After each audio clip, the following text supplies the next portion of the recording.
Hello everyone, it's Kelly here again and welcome back to my channel. Welcome back to another art related video. This week I have the March of the Robots week 2 for you, and I have 7 new character design, robot design kind of little illustrations, just like I did last week. This one is a little bit late just because I didn't have a lot of time to prepare and edit the video. That's why I haven't cut quite as much, but I have fiddled a little bit with my camera settings, so it should not be going in and out of focus and going light and dark at the same time and every like 2.5 seconds. So it should be more stable and the quality should be better. So yeah, I hope you guys enjoyed this video. This one is a longer one. I feel like it's like a little bit longer than the last one, but I mean it's 7 drawings, so it's only natural that it's going to be a little bit longer. Again, I will have some timestamps in the description bar down below, so if you don't want to listen to me ramble, or just you don't want to listen at all, you just want to see the designs, you can skip with the description down below and just see the designs of the characters. So the first character I have here is my robot number 8. So her name is Linda and she is inspired by a spider. I think you can probably guess that on your own. I think spiders usually have 6 to 8 legs. I'm not really sure. I don't remember my biology. Mine only has 4. Does not make it any less scary and any less creepy, so this is definitely one of the creepier robots that I designed. I think so far it's actually the creepiest. At least I feel like it's very creepy. It's kind of evil looking and just kind of, well, I don't know, gross. But that said, I do love the design and I do enjoy the way that it turned out. And I was inspired, honestly, because I was listening to the audiobook for Harry Potter Book 2 and the whole scene with the spiders. So that's kind of what inspired me for this one. And while I was listening to that, I was drawing some robot ideas. So that's what I came up with. The next robot is robot number 9, and her name is Kiwi. This time I added a few more female robots to the mix just because last time they were mostly male. I think in this bunch they're mostly female, but I don't really feel like it matters. They're robots, they don't really care, and we shouldn't either. These robots can be whatever they want to be. So Kiwi here is a cutesy robot, and it's a flying robot. It has like a helicopter little thingy on the head, and no particular idea behind it. I just wanted to draw something more circular and something flying, and I hadn't drawn anything with yellow glowing eyes, so that's what I tried to do later on with the colors. I don't think the glowing part kind of came through, but I mean, you know what I'm trying to say. I tried my best, and honestly it turned out quite okay. It's kind of cute. I like it. I tried to mimic the motion of the helicopter wings on top, but I don't know how to do that, so I just drew some lines. I feel like the sketch represented it better. I kind of messed up with the inking, but either way, you guys know what I was trying to get across, and just make it seem like they're spinning and it's flying. I do have to say that I noticed that I start off a bit shaky with each design and each illustration, and by the first and the second I'm a little bit unsure of what's going on and what I'm doing and how it's turning out, and by the third and fourth I already have a grasp of what I'm doing, and I get more into it and they start turning out better. So the first 2 are a little bit iffy, I guess, but the third one and the fourth one are definitely my favorites, and you see them in a second.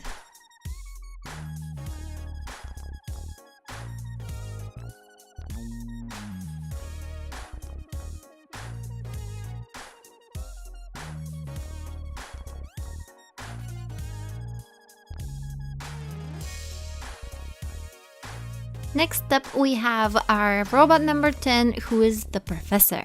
And I was originally going to name him Professor Carrot. Well, I mean, the reason is obvious. He kind of looks like a carrot.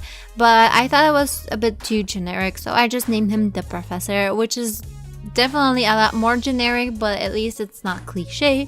So the idea behind him was that he was like a super smart robot that was in charge of science experiments and even medical experiments, and he would do experiments on humans. And he doesn't have any limbs, he just has these steampunk sort of glasses and antennas on top, and the antennas kind of connect in between with electrical currents or something like that, with electrical waves.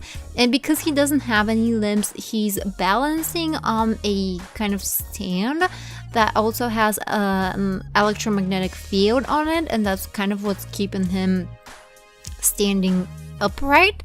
So that was the idea behind him. I have to say, this is probably my favorite robot out of the two bunches so far that I've created, just as a design. I don't know why, but I really love how it turned out. And with the colors, I feel like it got even better, especially the glasses. I definitely feel like I grasped the steampunk idea with the little goggles that he has on his head. And I don't know, I just really love the way that the professor turned out. Let's just try to ignore the wonky perspective that I have. They do look better on sketches.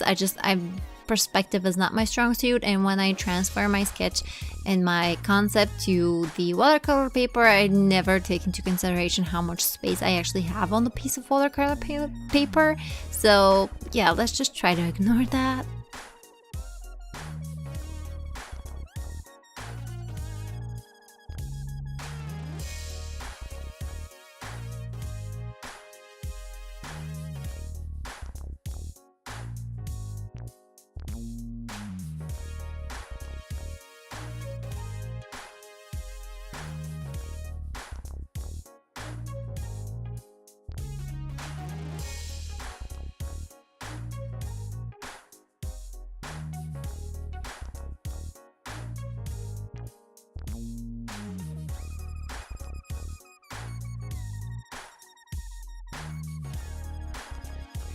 Our robot number 11 is Josh, and I love how Josh turned out. He's a very generic looking robot as a design. I definitely went with a very normal kind of design, but I made him very beat up and messed up and a little broken, and he's sitting there with his hands on his chin and on his legs, and he's just so super sad that, I don't know, my heart breaks when I look at him. He's missing an antenna, he's missing parts of his head, he's just all beat up and very sad and just kind of discarded. I gotta say, I really love how this particular illustration turned out. I am very sad for him. I don't know what happened to him. You guys can make up a story in the comments below, but I don't know, he's just so cute, and I just want to hug him and tell him that everything will be alright.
Next up, we have robot number 12, which is Ella.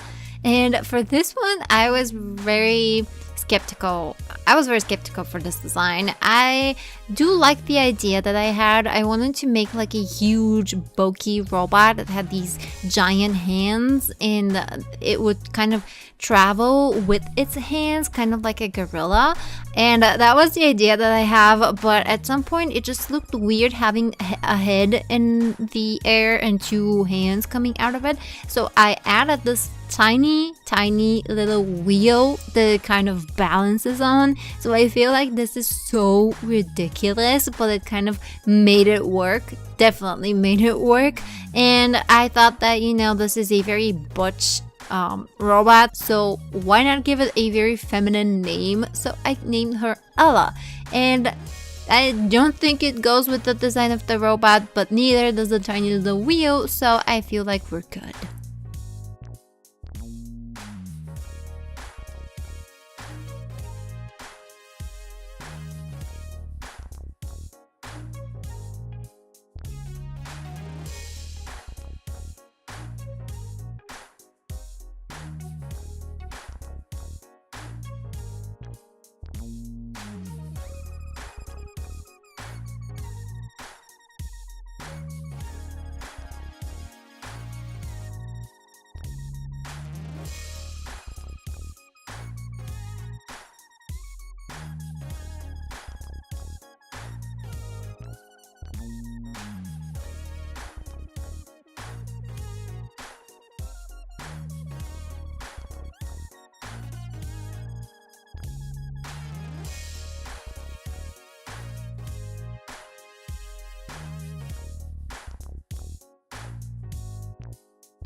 Next up, we have our little dog robot, and his name is Charlie, because what more of a generic name for a dog companion robot than Charlie?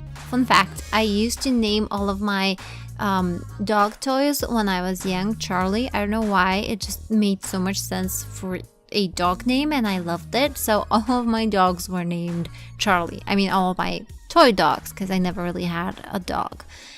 So yeah, Charlie is an adorable little kind of like a wiener dog. He's very flexible. He has this very flexible spine and long tail, and he just looks so cute and so adorable. And I drew this tiny little red heart on the right side, and he doesn't kind of have a bottom jaw, so you know, maybe he doesn't bite. He's super good. He's the goodest boy of them all, and I just think he's really cute. I love the way he turned out.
Next up, we have another female robot, and this is Melissa. This is the last robot of week 2, and she is inspired more of like a bug kind of creature. Her head was supposed to be a bug, and I love how the feet turned out.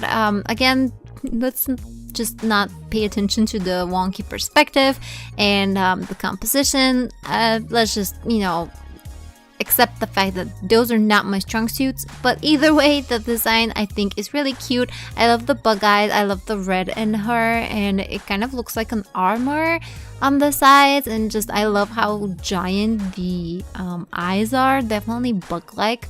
And I kind of really love the red on the robots. I feel like I should incorporate red more in their exterior and their exterior colors. But yeah, She was supposed to be kind of like not a survey robot, but one of those that kind of keeps track like a security unit, but just observes. So I don't know, that was my idea. She patrols some government facility or something like that, and she sends video feed to the people who are patrolling with her.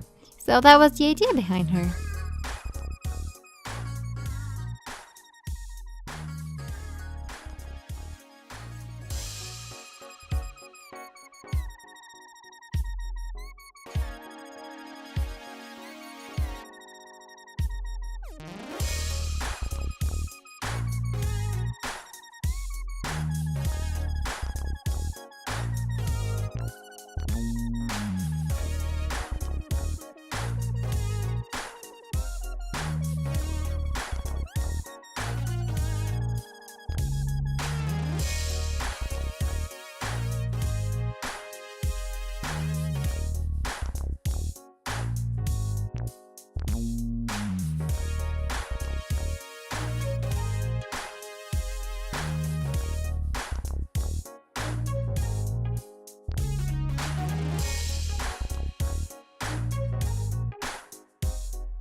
So these are all of my robots for March of the Robots week 2. I hope you guys enjoyed this video. Again, I am sorry that it's kind of long, but it is 7 illustrations in one video and there's only so much that I can actually cut out. Comment, like, and subscribe if you like what you see and would like to see more, and I would love to hear which robot was your favorite, either from this bunch or from the last one. I have in the cards the first video that I did, and hopefully I will continue on with the next ones. So thank you guys so much for watching, and I'll see you in the next one. Bye!